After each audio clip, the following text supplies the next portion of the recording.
What is going on, everybody? Welcome to Artists Like Us. Uh, Happy to have another episode here coming out. It's been a little bit of a delay, but we got a nice, a really great episode here for you guys.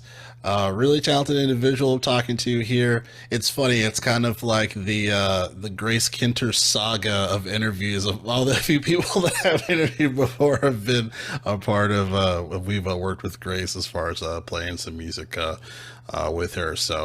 But this is a talented cat, man. Every other Instagram story, I've seen this guy perform with other musicians and stuff on different instruments, and he does the partcaster thing too, like I do. But really talented artist, Lawrence or Luxe.Wav. I'm not sure how you want to be introduced to artist wise, but how you doing, man? Yo, you're too kind. I'm doing well, man. Doing well. Thanks for having me on. Yeah. Big fan of the pod. As you said, like you had a lot of our bandmates on, so I checked those episodes Yeah. out. To see what's up. Yeah. Yeah, yeah. It's funny. I remember one of the rehearsals before we started working. I think we were working on your song too that you wrote for the for the gig, Mhm. or it's for Grace in general. And everyone was like, "Yeah, we need a Lord sign." And I was like, "I do plan to have Lord sign." It's like eventually, And I was like, "Oh," I was like, "Yeah, of course, of course, of course." Like, yeah, definitely, definitely. So, yeah, I'm decided to talk to you about this stuff. And that's funny. I remember when we first started talking. I believe you worked with my friend Yard, possibly on something, or maybe produced something. Space Monk, who he goes by artist wise, and he was on my 440 Guitar podcast. And yeah, I remember thinking you listened to a little bit of that episode, and we started chatting and stuff. And we had a lot of same similar interests as far as for music and whatnot. Absolutely. Which is really cool. So, I was like, oh man, sweet. So, but yeah, so as far as for, obviously for this podcast, definitely it's more about the origin stories for me. Tell me a little bit as far as like your earliest memories of music, kind of how did that come about? Sure, sure. I mean, like going way back, my parents bought me and my sister instruments, like for one Christmas, I think. They got her a piano. They got me a guitar. We kind of just went to Guitar Center. They were like, what stands out to you?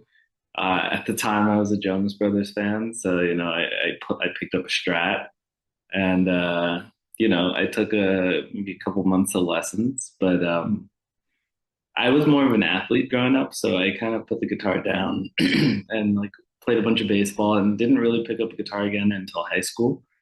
Um, and I went to this really artsy school. It felt like everyone played instruments, and I was just kind of looking around, like, man, like I gotta find that old Strat. Like everyone's playing instruments here, everyone's artsy.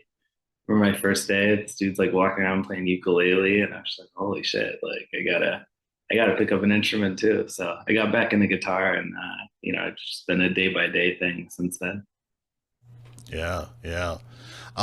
Talk to me a little bit as far as, I know you mentioned Jonas Brothers, kind of some of the earlier inspirations when you kind of started getting acclimated with the instrument. Who are some folks that you kind of dove into when it comes to you kind of learning guitar and whatnot? Yeah. I'll say so. When I picked the guitar back up, I got really into like the Beatles. I got really into like rock stuff. And it kind of that phase of my life sort of coincided with like the rise of like indie rock, and alt rock. Like there was a lot of like Mac DeMarco and like a lot of the Strokes, a lot of Arctic Monkeys going on. So it was a great time for guitar. It felt like every like cool song I was hearing, had a lot of guitar in it, and there were a lot of licks I could learn. So that was it, and then I would say from there, I started hearing like my high school jazz band. And I remember thinking like, wow, like, okay, I know the pentatonics from like some of the Beatles songs I'm playing, but it doesn't sound like that. Like I gotta get hip. I gotta learn a little more. And so I would like ask people in the jazz band, like, what do you guys check out? And they'd be like, oh, like Miles, Coltrane, Wes Montgomery. So I would say that's kind of the trajectory. I like got really into rock and like guitar based music, and that solidified guitar as my instrument. And then I sort of realized like, wow, I want to be a little bit more proficient with this. And I started digging into people who could like really, really shed, like, the Thundercats. Like Thundercat performed at this high school that I'm talking about, like when I was a freshman in high school, and that like blew my mind. So Thundercat's been an early influence for me. And then like the greats, Coltrane, Wes, Grant Green, Barney Kessel, all the people like that. Yeah, yeah. Did you end up ever like auditioning for that jazz band in your high school? No, I wasn't good enough. Yeah, no, I mean, yeah, it's funny too, because like I remember being in, it was like jazz ensemble, which is just like, oh, this is what this is, but like it doesn't, to me, it didn't like solidify anything for me. If anything, it was just like, I should have learned a different instrument, or like, I am so far behind compared to where I need to be, yeah, I was joking with it's funny that that last guy I spoke to, the guy I spoke to about this, his name was Miles Davis, Miles Pryor Davis. But Oh he's like no this way. yeah, but he's this incredible, he's a genius, like he's an incredible musician. He plays like 13 instruments. And I remember I was hearing my professor, the jazz guitarist, and professor and whatnot, he was just talking about actually like him auditioning for something, and he heard it and he was like, everything was perfect or whatever. And I was just like, asked some like ridiculous questions as far as like, how long do you think it takes to be like really good at your instrument? And he's like, oh, Right. he's like, give me 10, 20 years. It's like, I don't know, Exactly. I was like, Jesus, so after the jazz ensemble, it's funny. I didn't really tell anybody too that like, oh, it was a jazz ensemble, and like we performed like for like the school or whatever. But it was just like after, I just felt like kind of bullshitting my way through it, where I was just like, yeah, I'll Yeah. play my little licks for this thing, and then Sure. I'm playing these chords, but like I didn't take time to like learn the specifics. I was just like, afterwards, I was just like, man, fuck. A lot of times as far as like playing the guitar down and picking it back up throughout my life. But Sure.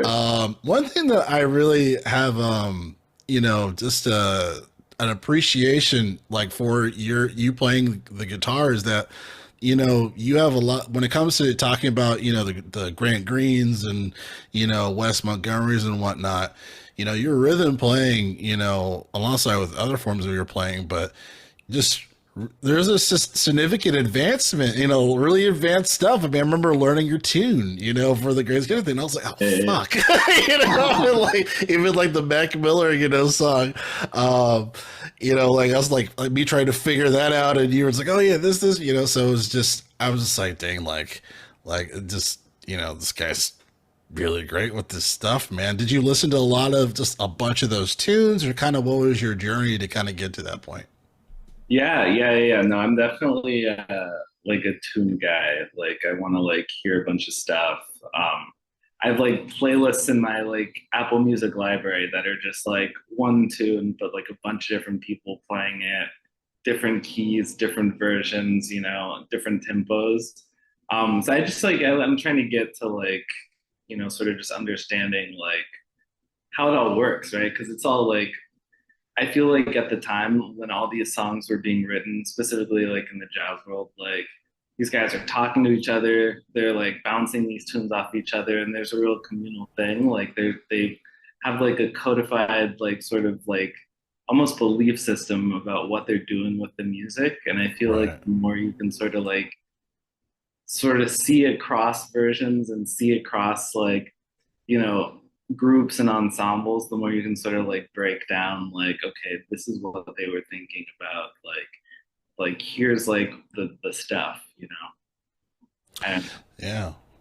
That's really smart as far as like kind of getting into like the psychology around like, okay, this is probably where they were at or what have you. So yeah, a lot of like even like kind of studying behind the music, that's pretty significant. That's definitely a poignant, a poignant point there. Yeah, I feel like I always dug just like the different tunes, people playing the different like jazz standards or whatnot. And I feel like round midnight is my all time favorite, Yeah, um, just yeah, this is my all time favorite jazz standard. And it's so interesting hearing so many people play that tune, but I think my favorite version is Wes Montgomery. It was like it was like 19, like maybe like 60s, early 60s or something. But yeah, it was just like this black and white video on YouTube. I did like YouTube diving, still do, but Oh yeah. but I just remember him playing. He had a upright bass player, jazz or a drummer, and then he had someone comping on piano. But man, his lead playing was just like unbelievable, Unreal. unbelievable. Yeah. And like the music, for always like learning music and stuff, like notation always was like the ongoing battle as an artist. He was like, dang, like I can read some music, but I can't sight read, which is like what you need to fucking learn, if you're trying to Yeah. get into like those spaces. I'm just like, oh my God, and I feel like what I'm curious about your opinion on this too, but I feel like Wes was like one of the few people where I was like, man, like it additionally inspired me positively because, a lot of people were saying it's like, oh, like, like obviously like, he didn't, it's like he didn't read music, but he had like one of the best ears like ever, and he could tell people that did read music like, oh no, like that's off. You have to play this or that's a F flat, F sharp or whatever. Just like crazy stuff, so that was really inspiring too, where it's like, yeah, you can read it, but like you're playing it, you're hearing it, like that is the mecca of the whole point of all of this. I agree. Yeah, it's like you're not, reading the page to like, for anything other than to play the music. So, Right.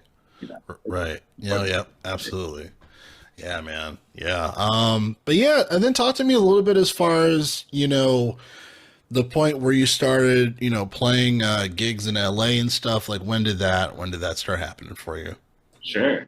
Yeah, I kind of got lucky. I got like hopped in with this like community music center in Leimert Park, where I grew up in LA, called the Fernando Pullum Art Center.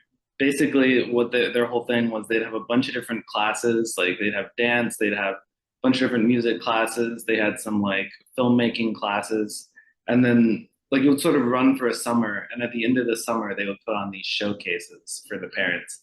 Like the singers would sing, the dancers would dance, and then like kind of the best musicians would get to just sort of be in the pit and play the whole show.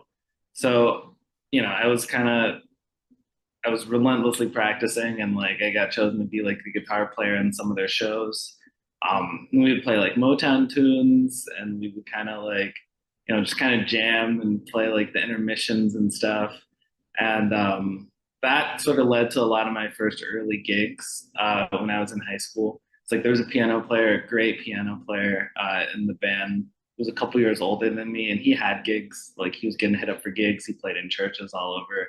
And every now and then he would call me like, "Yo, I got this like birthday party. I'm playing. Like, bring your bass, like, or bring your guitar. Let's come play." Um, so I got like my first taste of that through him. Um, and then I sort of took over. I did sort of take a break from the like I'm just gonna be a player, and I was trying to be like a singer. I was like writing my own songs, putting out my own records, and I played some gigs through that, like a couple backyard shows. And the gigs didn't really start like on guitar again until after the pandemic. Or I was kind of just like during the pandemic, I was like, I need to get back to what I love. Like I want to play guitar as best as I possibly can. Like I'm gonna get in the shed. Um, and then, sort of just through practicing and, reaching out to people, I started like building a network of people who would hit me up to play stuff.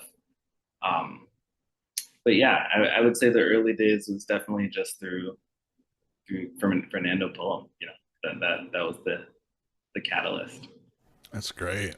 That's great. I think it's such an important part of gigging is where it's like you really have to, it's like networking isn't really talked about enough. It's like, you have a lot of great players and introverted players like myself, I mean, where it's just like you really got to kick yourself and just do this networking thing. Because if you're really, if you exact like to your exact point, as far as like, if you want to get that call, you know what I mean? It's like, you want to present yourself the best way, but you have to do the networking thing. It's like, unless you just, you want to just record videos and throw them up and look how awesome I am. Like, sure, that's cool, but to do the LA thing and to play with other people and stuff, like that's always been my joy of anything. It's like Absolutely. record right? Like recording is fun, but playing with other people live is that's like the biggest like fulfillment, That's the for shit. me. Yeah, that's the Right. thing.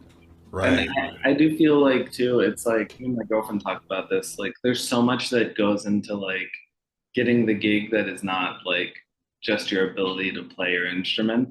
And a lot of it does have to do with like, does the person who's asking for a player know you? Like, do they know the person? Do they know you?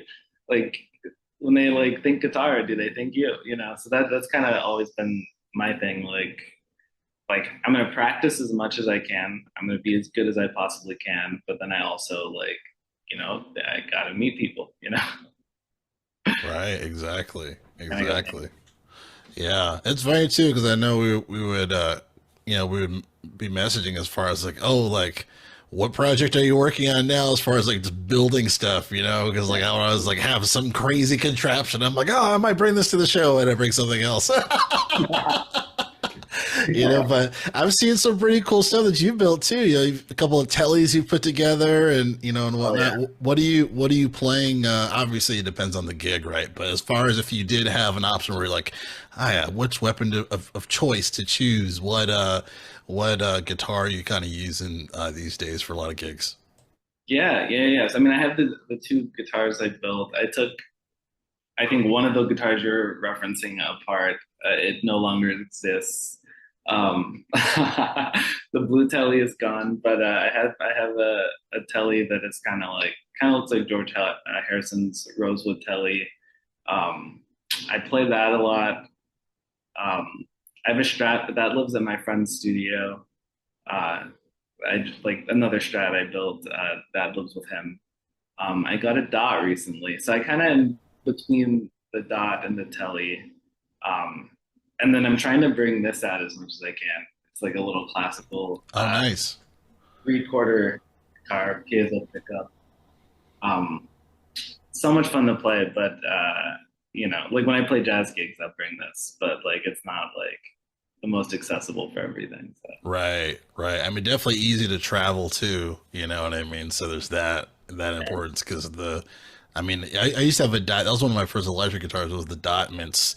Such a great guitar. I should have never sold it. I should have always kept that thing, man. I was like, damn. I was like, got a dot. I was like, ah. I was like, sweet. I was like, it's a great guitar. they're great. They're heavy though. That's why, like, Mm, sometimes I bring the telly if it's like, all right, I'm gonna yeah. be standing for a couple hours. Like I play a couple gigs where it's like, all right, like I'm gonna be up here from 9 to 12, and I'm just gonna be standing here. So Right. I'm ready to Yeah. bring the telly for that. Right, yeah, because after a while, man, like, no, you're exactly right. The hollow body, I do remember, like, after a while, I'm like, dang, back kind of hurts. Like, this is heavier than I thought. I think that's one of the beauties of a Telecaster, too, where it's just like, you kind of play everything on a Telecaster. Like, I don't know why, but it's just something special about it. It works, man. The It thing does. that for me, I was like, I'm really a telly guy. A guy gave me a telly um, when I was in college. He just knew, like I'd known him the whole time I was in college. I sort of convinced him to get into guitar because he'd seen me play around campus, and he gave up playing guitar. And he was just like, "Yeah, I got this Nashville telly that I bought, but I don't really play anymore. You can have it." Gave it to me, and this is before I was really into telly, so I kind of played it for about 6 or 7 months, and then I traded it, and after that, I started hearing Julian Lage play his telly, and I started getting into Bill Frisell and like Mike Stern and all the jazz guys who play tellies. And I was just like, why the fuck did I do that? That was crazy. Definitely feels like the guitar regret. That's a real thing. Yeah, absolutely, absolutely. And I think, when you're really into guitar, you have to have at least one of those where you're just like, frick. Like, yeah, yeah. I remember trading it was a Epiphone Les Paul Ultra, Korean made. Obviously they don't know where to make it anymore, but that guitar played really well. I mean, it was a little heavy, but the tone, like even the stock pickups are pretty good. And I remember I was jamming with this guy at this time, really like wild player, really great player. He played like Poison and stuff like that, like he's that type of music. And he had a Mexican Strat, and we ended up trading because we were really jamming one time. He's like, you know what, like, would you want to trade? I was like, yeah, sure, But then like I traded, and then eventually I sold that guitar, and I'm just like, sure, why? Like they now like why? Like why did I trade it? And then the guitar that I got, why did I sell that? It was just like, but Oh yeah, yeah. yeah, yeah. I guess my justification, like, is like when it comes to guitars and stuff, I feel like sometimes you have to go through these like hardships to understand like what you even want, how you even feel. It's like, I wish you could like lease a guitar like you could lease a car. You know what I mean? Like as far as just figuring out how do I feel about this? Does this work with the music that I make? Like there's so many factors. Like So one of my friends, Corey, who I had on the show too, he always gave me shit as far as just like, hey, how many guitars you got? Or like why do you have so many guitars? And I'm just like, you don't understand. It's just ah.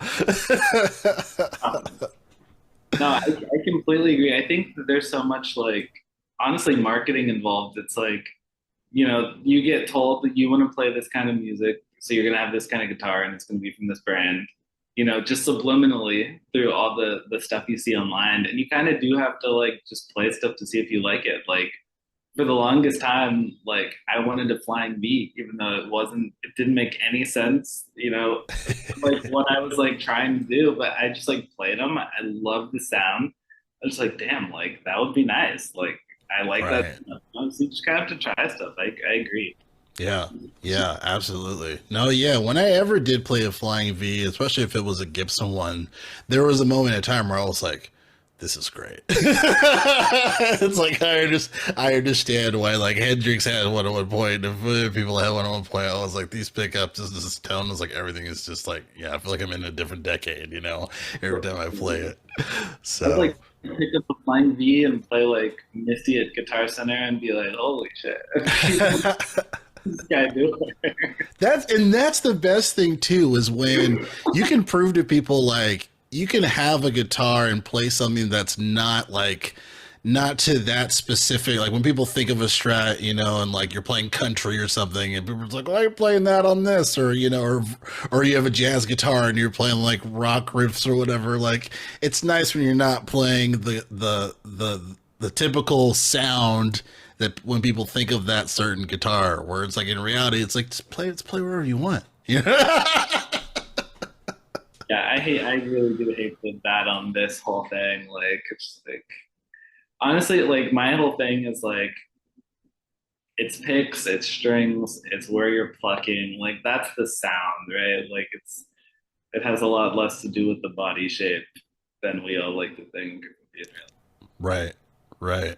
I'm curious to get your or to pick your brain on kind of like your practice regimen. You know what I mean? So like one of the things I really admire about your playing is kind of how you kind of think through solos and whatnot. Just kind of hearing these chord tones and stuff, and it's like, man, it's like really really nice. And you have a nice phrasing that's specifically yours. When I hear you play, which is really cool.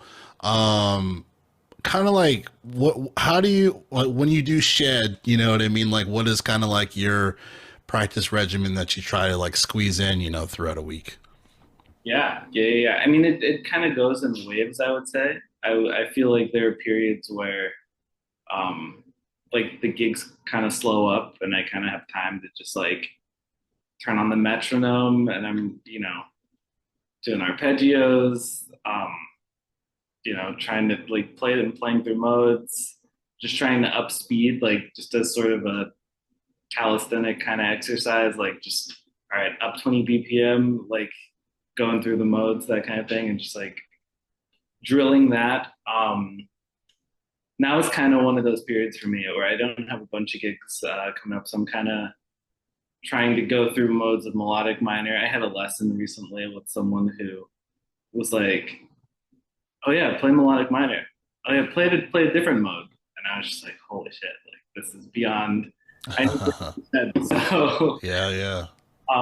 yeah. So it kind of sometimes it's that. Sometimes the practice is I'm gonna play tunes. Like as I'm listening to music, I have a folder of stuff where I'm just like, all right, I'm gonna learn this. I'm gonna learn this. Um, and it just kind of has grown over time, and like I'll just dig into one of those, learn tunes. Um, and then like sometimes it's just like I have gigs, so I'm just shedding the gig stuff and trying to apply like all the stuff from the other two waves that I've practiced, whether it be the harmonic stuff, melodic minor, mixing in modes, or just the facility right hand picking stuff, like just trying to incorporate that.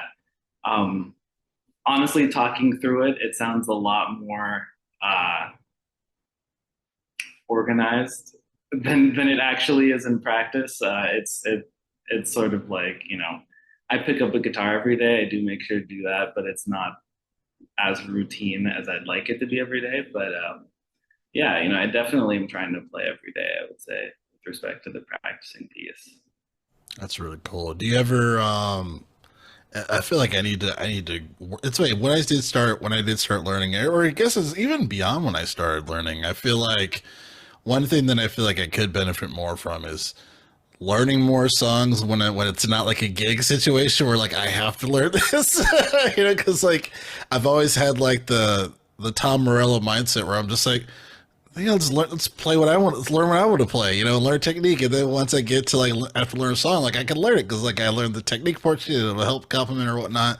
But I do think too, especially if you're getting into jazz, it's like there's kind of no way out of it. It's like you need to learn the song. I mean, we've got all these players that we kind of love. It's great to learn what they did, And through that, you can kind of see how they think about things. That's how I think about it. No, that's great. That makes perfect sense. That makes perfect sense. Man, I guess just kind of given you've worked with a lot of different artists, right? A lot of different people that I've seen, and whether it be on bass or on guitar. Were there any kind of like favorite gigs that you had with any of those groups, or just that you remember where you're like, oh man, I remember when that happened, or I had to do something like this, and kind of, or XYZ, or some of your favorite gigs that you can kind of remember? Yeah, yeah, yeah. One of my favorite gigs. I, I mean, and it's not sort of a consistent gig, but it's great whenever we get to play with each other. It's a friend of mine. He's a trumpet player. He goes by King Oliver Trumpet. So we'll play duo sometimes. We'll play, sort of any kind of gig with like tracks and just kind of blowing over tracks together. That's always good. And we produce together. We make a lot of music together. Obviously, the Grace gig is a lot of fun. I love like playing with Yeah, people. That's a good vibe, great music. It's always fun to like bring someone's original music to life. I really do enjoy that. Um, in that same vein, I have a good friend, Jay. Me and that friend Oliver, King Oliver Trumpet, produced some of her record, and we got to play some of that stuff around town. That was a great time. So yeah, those are some of the memorable gigs. nice. Um, and I don't know. I kind of do like to feel like I don't know, like the best gig is like the one coming up. Honestly, like I try and keep that sort of mindset, like looking forward to the next one. Um, yeah. Nice. And you were a part of I know there was like an NPR Tiny Desk submission things were going on. You were a part of one with a group. I'm not sure which one, but I was kind of excited to kind of get your thoughts on that, or just that experience and whatnot. How did that come about? Sure, sure, sure, sure. So yeah, I mean that came from a gig that I did at the spot called the Gathering Spot. There's a singer in that group for the Gathering Spot band that was put together named Blue Jay. So he hit up some people Actually, I'm the only one from that band. Me and the guy named Tyler are from that band. And then he had some other guys to just put it together. He had some original music that he wanted to submit, and that was great. I mean, I think for me, I always felt like guitar is my instrument. That's what like I'm most motivated to pursue. Like I love guitar players, but bass always feels like home, like holding down pocket, holding down groove. Like I always say like I think like a guitar player, but like I think my personality might be more bass player. Like I'm pocket, holding down the groove, um kind of organizing the whole thing as the solid foundation. Um, so yeah, I mean that was great. He had a great tune. It was a great band. Um, they were really good at like the video aspect of it. We didn't have to really think too much about that. I just like shut up and play it at blast. That's awesome. Yeah, That's really awesome. I feel like NPR Tiny Desk is like one of the few like coveted music spaces to watch online, and I'm trying to remember how they've been doing it for maybe at least 10 years, if not more. But I just remember like, some of my favorite performances watching on YouTube has been on NPR Tiny Desk, like when Mac Miller performed and freaking, I know the Roots performed at one point, but they're just like a handful of bands playing live, recorded that I remember on NPR Tiny Desk. I'm just so glad that there's a platform like that because I feel like sometimes and especially too with like the new like the current like youngest generation, right? I feel like sometimes music gets forgotten and it's just something you throw up on your phone and it's like I don't know of any unless like I see a specific video on like Instagram, like I don't know of any younger kids that are really into guitar. You know what I mean? Like as far as just like I don't know if that wave as far as like I'm gonna learn guitar and play blues and stuff, because it's like you're like, what's that old man music? Like, I'm like, is guitar okay? Is it a dying art? But it's like seeing stuff like NPR Tiny Desk just kind of like reinvigorates that. Oh, okay, no, everything's fine. Everything's yeah. fine.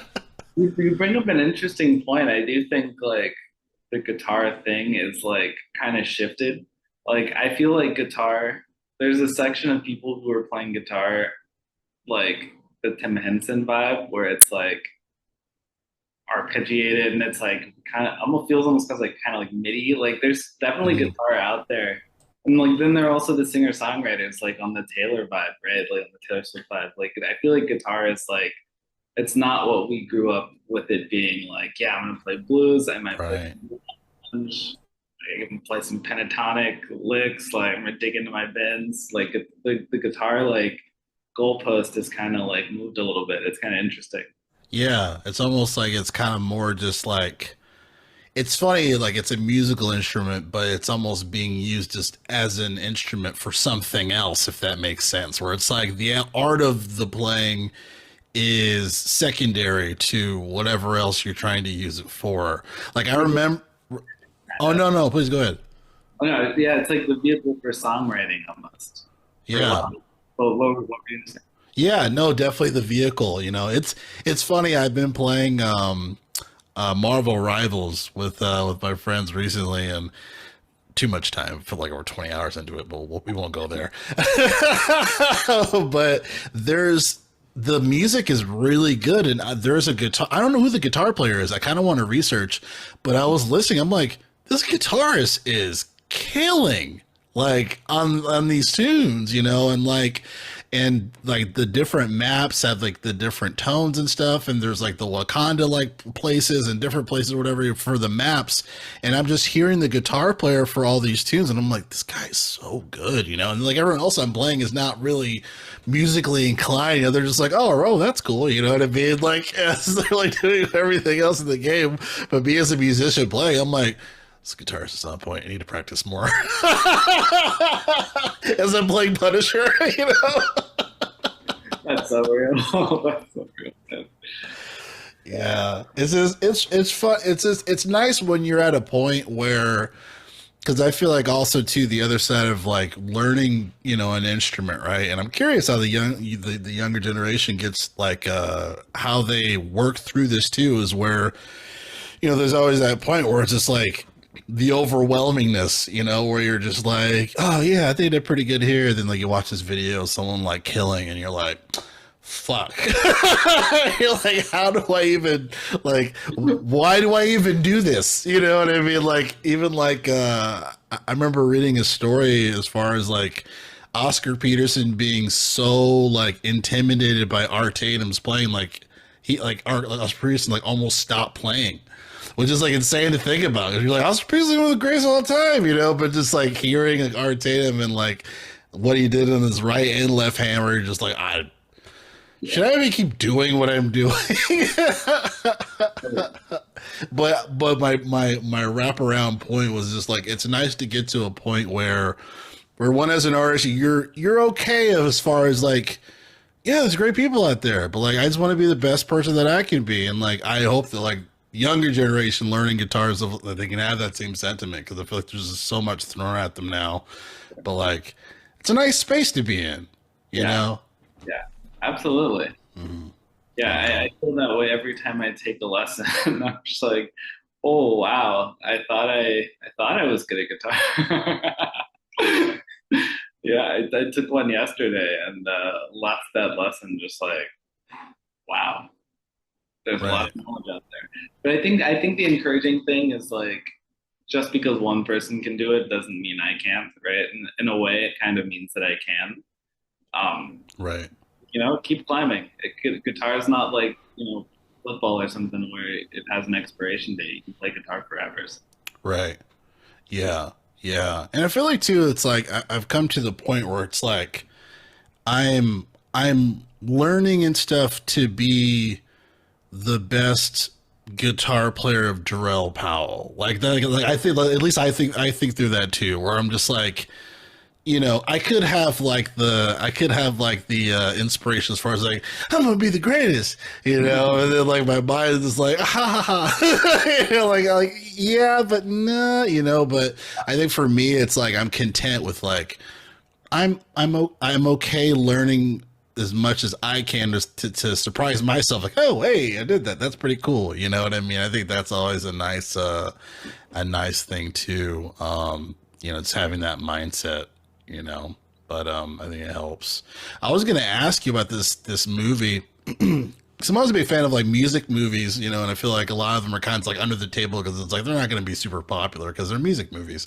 But I watched this anime recently, and I'm not even big on the anime, but I'm starting to kind of build my interest as far as like the movies. At least I can do 80 episode Japanese animes. But Blue Giant, have you seen Blue Giant before? I haven't. I'm not familiar. I think you would love it. It's a story. It's like jazz. It's a jazz music story. It's about this kid, and he moves to Tokyo. He wants to be the greatest saxophone player, and he ends up finding a bunch of people working on playing a band. They end up playing some original stuff. It is one of the most inspiring movies I've seen music wise. Okay. Like, yeah, like I was so, and I even have like a separate video about it on my channel, but I was so impressed with one, me being so emotionally invested when it's like Japanese, like, in Japanese, but English subs. Okay. And then like the music is incredible in it. And they just make a lot of really valid points and just like footprints, like I was just like, wow, like the main kid saxophone player, obviously he's some type of prodigy, right? Because he's like he plays like at like a random place near a lake or whatever, and he's learning these skills, or he's playing Coltrane. Like you'll hear him like, oh, that's a Coltrane thing, and like when he ends up playing with people and people watching, like even some of like the higher ups, like the like comment like on his playing or whatnot, and then like the drummer is like. He stopped playing soccer and decided to do drumming. And the first he was like fucking terrible. And the people are like, "You're how many mistakes did I make?" He's like, "You made 80 mistakes, or you made this many mistakes." But like at the end, he's really really good, So it was just there's a lot of great sub stories in that. I think you would love it. But I was just like, man, like that like I haven't had an inspiring movie moment musically like that in a long time. I think you really dig it. Oh yeah, I gotta check Yeah. that out. Yeah. Have there been any movies or anything like that that have kind of like inspired you in that kind of way? Definitely. I mean, so I'm a big fan of like any of the movies that get made that are sort of like biopics about musicians. Like Forrest Whitaker did Charlie Parker, like I think in the Hmm. 80s. Yeah. That was a good one. Um, Don Cheadle did Miles Davis. That was a good one. Yeah. But I really like Soul. I don't know if you saw the Pixar movie Soul. Yeah, I reference it a lot on my show. But absolutely, absolutely, that's a great one. That one sort of hit me in the same way that you're talking about Blue Giant, like sort of just like was a perspective shifter for me. It's like, wow, like Yeah. Yeah, I think one of my favorite parts in that movie too was when he finally gets to the point where he's playing with like these really well-known jazz people around the city, just for those who haven't seen it.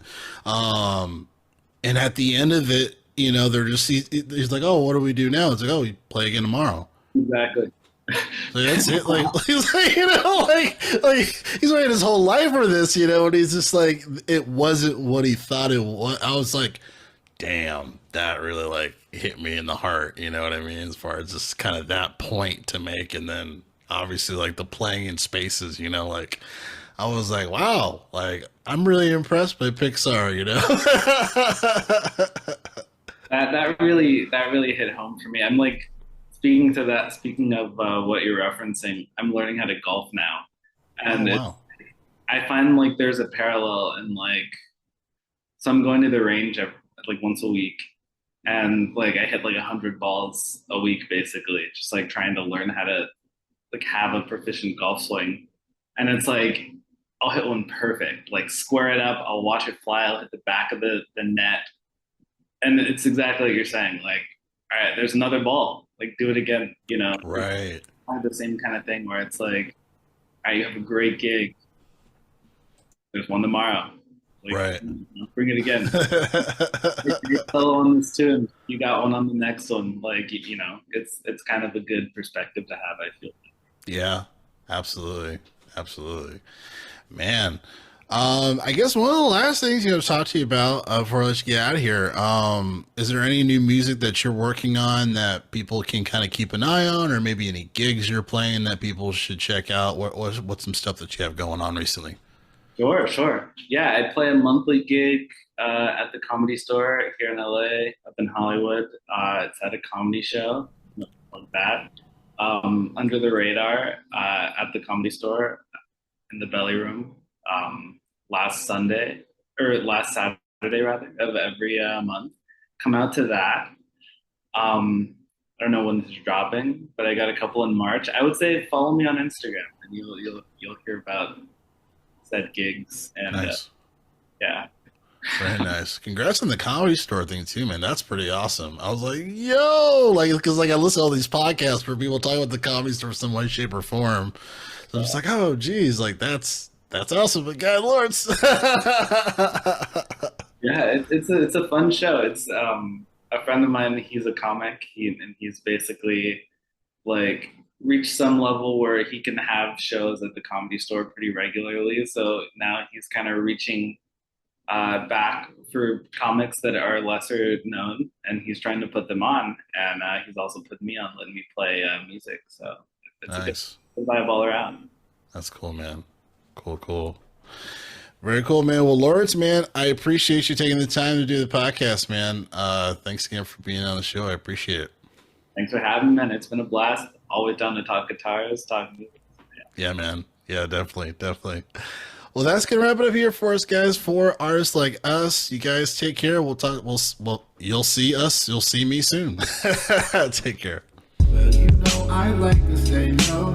I bow to what's in my headphones. Chill the night, lay back to the shows. Set my mind on cruise control. Music revolves around my mind like it's an access. Sometimes I'm like missing.